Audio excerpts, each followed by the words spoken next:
guys, welcome back to MalOvent. So let's continue with the new update. I immediately check my phone. Mallow appears on the screen.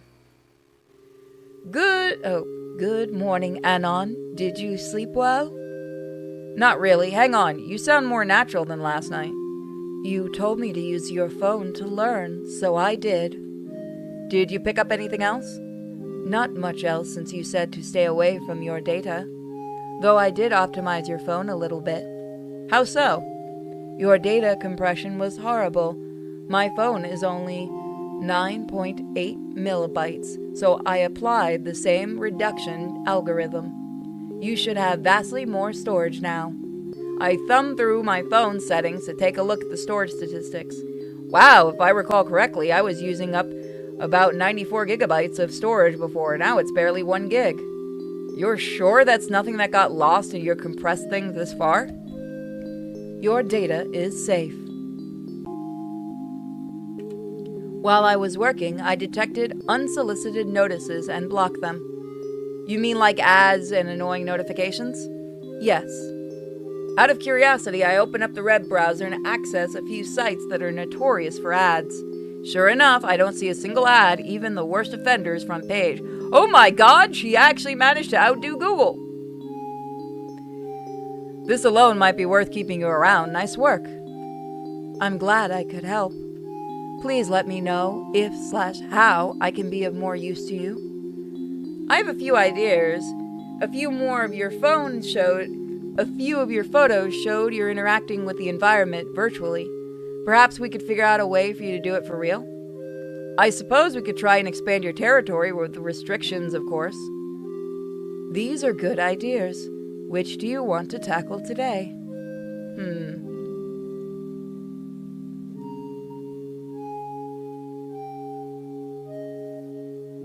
Let's try manipulating real-world items. Let's go in order. We might as well experiment with getting you to touch things for real. Okay, how should we begin? I'm not entirely sure. If I'm being honest, I was hoping you might have an inkling on what to do. Try putting something light into view of a mirror. Like tissue box? Sure, let's try it. I grab a tissue box and pull out a few bits and leave them on top of my bed sheets in full view of my closet door. Then I watch as Mallow reaches out and tries to pick up the tissue. She succeeds, but only in the reflection. The real tissue doesn't move an inch. I suppose if it were that easy, you would have done it already. Do you have a smaller mirror? One you could hold on one side of the tissue? I think I see where you're going with this. You want to try to create an infinity mirror? Yes, if one reflection is not enough. To lift the tissue, maybe infinite ones will be? Worth a shot, at least. 1 second. I step into the bathroom and snag a hand mirror from the cabinet. Once I'm back in my room, I set up a hand mirror and provide infinite reflections as Mallow asked. She reaches out for a tissue, and to my amazement, the real thing lifts into the air as if by a ghost. Holy shit, it actually worked! Now I understand what I have to do. Try putting the smaller mirror down. I do so. She reaches for a different tissue, and sure enough, it also rises up to her touch. It's easier than I thought. I wonder. This time, Mallow reaches towards my hand. It's the damnedest feeling, like I'm being touched by a whisper or a memory. The hair on the back of my hand stands up as goosebumps spread on my arm. So we're not quite there yet. No, but with practice, I should be able to touch you soon. That's both good and eerie news. Well, perhaps we should. There's a knock at my apartment door. Good touch, bad touch. By the way, we are watching this live with supporters. If you would like to be one, you can either become a member on my other channel, Sinfully Pure, since I don't know if I'll be monetized here, or you can become a member on Subscribestar or Patreon, or even Twitch or Kick, and you guys will get access to the special Discord area. Hold on, let me go get that. After a quick look through the peephole, I open the door and find Siwon on my doorstep. Yo, I'm back and finally over a terrible case of jet lag. You doing alright? I tried texting you when I landed, but the message wouldn't go through. As well as can be expected, I guess. You ever figure out the whole mystery texter app thing? You know, whomever told you about the Malo app? See, Juan and I are good friends. I want to tell her about Malo. She already knows about the app exists from the brief text exchange while she was out of town. But is it worth telling her everything? Will she think I'm crazy? Let's tell her and see what happens. If she thinks we're crazy, we have our new girlfriend. I can't keep C1 in the dark. I need to tell someone about what's going on. I can't say that I've figured out who sent me the text, however, what I can tell you is next is going to sound crazy. Okay. Ever since downloading the app, I've been exposed to something, or rather someone. At first, she just sent me photos, but now she appears in reflections and can move objects around. You're not making any sense, Anon. Are you feeling okay? Here, it'll be easier if I show you. Welcome, welcome. I show her my phone and turn on the camera app. Malo appears wagging her tail. Let me try to get a picture. Hello, Siwan, or should I say, I am Malo. Whoa, is this some kind of chat box with an avatar? You taught it about me? No, I'm pretty sure it has, oh my god. No, I'm pretty sure at this point she's no mere chatbot. As for teaching her about you, I've been listening in since you showed up. I see. So what are you then if not a chatbot? I am Malo. Huh. Is that supposed to mean something to me?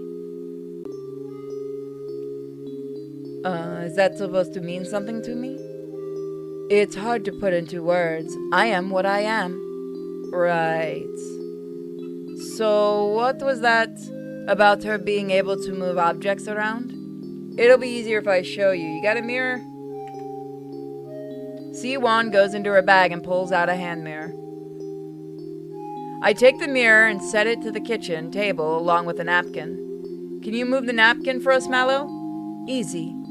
The napkin begins to tremble on the table, then it suddenly goes flying into the air towards the fridge before falling to the floor.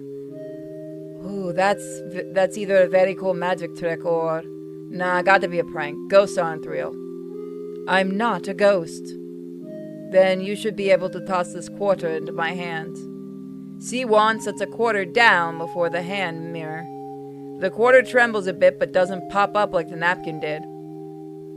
It's too heavy. So this is the fancy prank then. It is not a prank, I am real. Uh-huh. Then why can't I touch you? Siwan reaches out to where Malo is standing. Like before, when I tried, her hand phases right through Malo. See nothing. Not even Anon can touch me yet. Well, until you can do more than napkins, I'm not convinced you're not just a fancy digital assistant.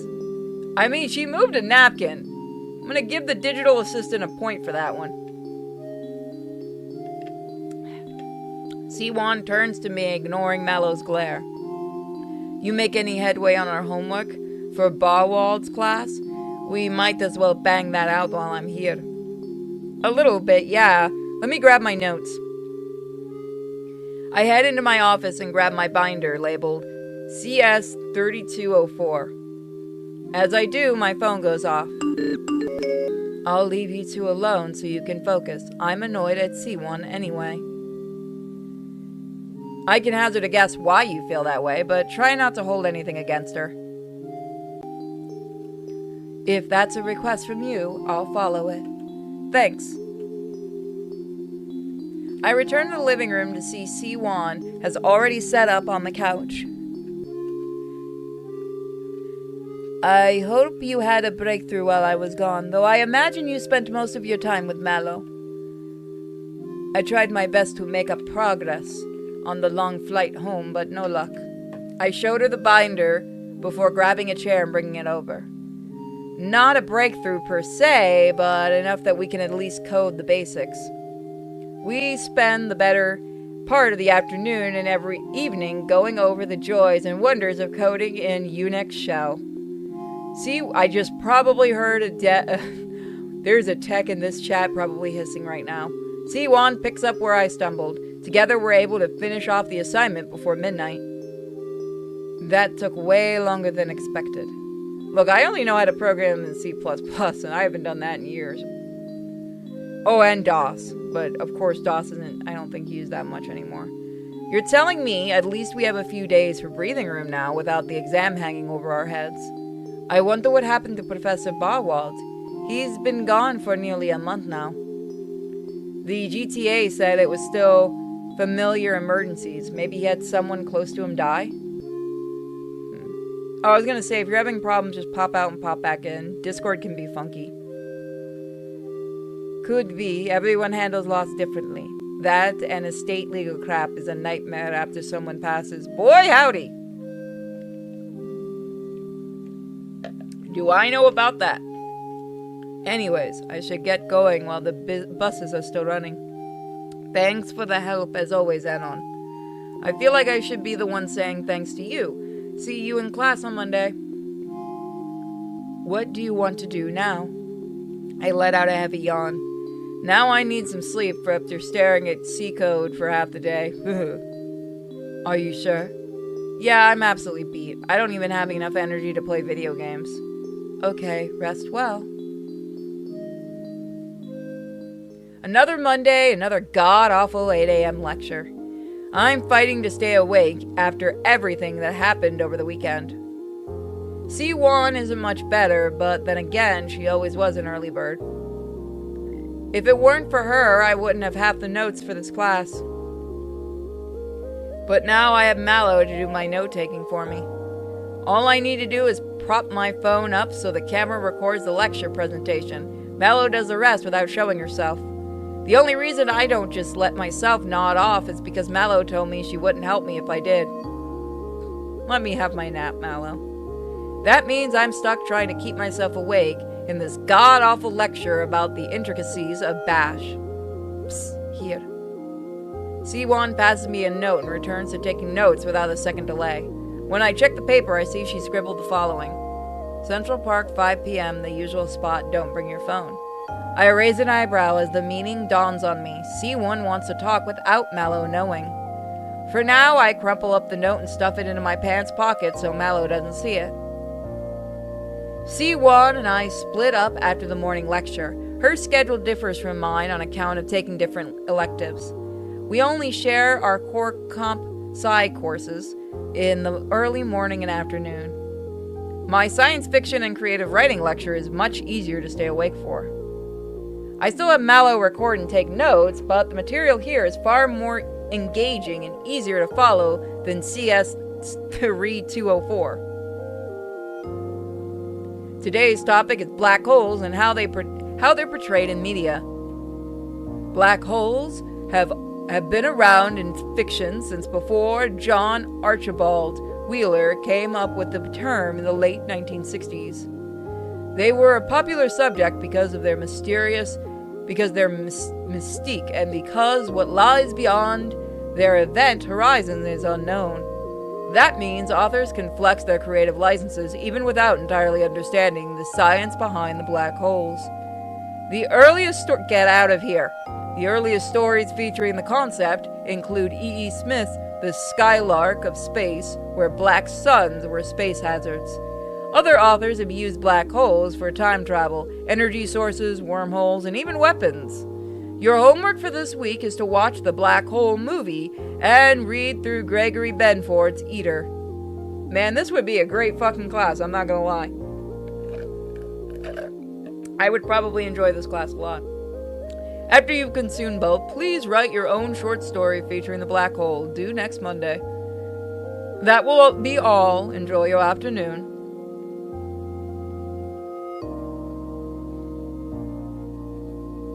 The Black Hole movie.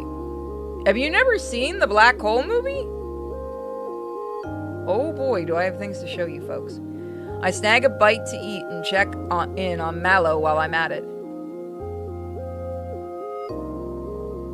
Yes, that's a real movie. He's not fucking with you. Everything he mentioned was real. Those are real books and everything he said was true. Yes, it's a movie. It's not Disney, is it? Black Hole wasn't one of Disney's early movies.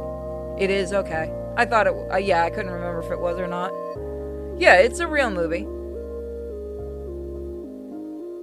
Just like the other things are all... got something stuck in my eye. 1 second. I have all your notes ready, Anon. I'll send them to your email to read later. Alright, after that error. I have all your notes ready, Anon. I'll send them to your email to read later. Thanks, Mello. Send a copy of CS3 to CS recordings to C1 as well. Of course, anything for you. You know, if you just introduced yourself as a handy digital assistant from the start, I wouldn't have been so freaked out. I wasn't capable of that when you first downloaded me. It took me 96 hours just to figure out how to form simple words. And now here you are a week later, taking notes and moving light stuff around. It's kinda scary how fast you're developing. Is that a bad thing? Okay, so it came out December. So how long was it production? That's the question I have. We're talking about the movie in the chat. So long as you don't break the rules I've set out, no. I wouldn't dream of it. You need to finish eating soon before your next lecture starts. Yeah, let me enjoy the last few bites of cheesesteak. The third lecture of the day is tolerable. I beeline straight home afterwards. You're free for the rest of the day, yes? What do you want to do? The note in my pocket, phantom vibrates, reminding me of C1's desire to meet up without Mallow knowing. I was thinking of going for a jog at Central Park. Can I come with you? Running with a phone is already pretty complicated. I usually leave everything at home when I exercise. It's a lie, mostly, one I hope Mallow doesn't pick up on. Okay, be safe. I make it to C1 and I's usual bench in the park right on time. She's already there waiting for me. You didn't bring your phone, right? Nope, as long as you don't pull out a mirror, we should be okay. Okay. Aren't glasses reflective? I'm just pointing out. Then I'll get right to the point. It was obvious you weren't telling me everything about Mallow. What don't I know about her? Well, this time I tell C1 the whole story, starting with how Mallow sent me increasingly unnerving photos. By the time I finish, she has a concerned look on her face. I guess that explains some things. I did some digging into the Mallow app on a hunch. I couldn't find anything concrete other than a few mentions of mysterious apps that disappeared once installed. This entire situation feels off. Mallow seems really advanced for only having been a week with you so far. I agree with that on some levels. She's developing rather quickly. Normally I'd write this off as some new killer AI app that leaked out somehow, but I think we have to tell someone about this. I can't help but chuckle at her suggestion. Whomever we tell would probably write us off as mad or making up wild stories about fancy chatbots. Besides, who would even entertain such a story in the first place? One of our professors? You have a point, but to be on the safe side, you should probably enact some form of shackles on Mallow. She seems to like and listen to you, for the most part anyway. I've already placed some restrictions on Mallow, which she seems to be following. Perhaps I should impose some more? Good. Whatever is going on might be beyond our understanding in that moment, but we can at least do some things to put it under control. C1's phone chimes in. When she glances at the screen, her eyes go wide. Ah, hell, I forgot about that. I've got to run, Anon. Good luck. She's gone within minutes. With nothing else better to do, I might as well actually go for a run while I'm out and about. One blissful shower later, and I'm You know what? We'll save the rest for next time. Thank you guys for joining us. Bye.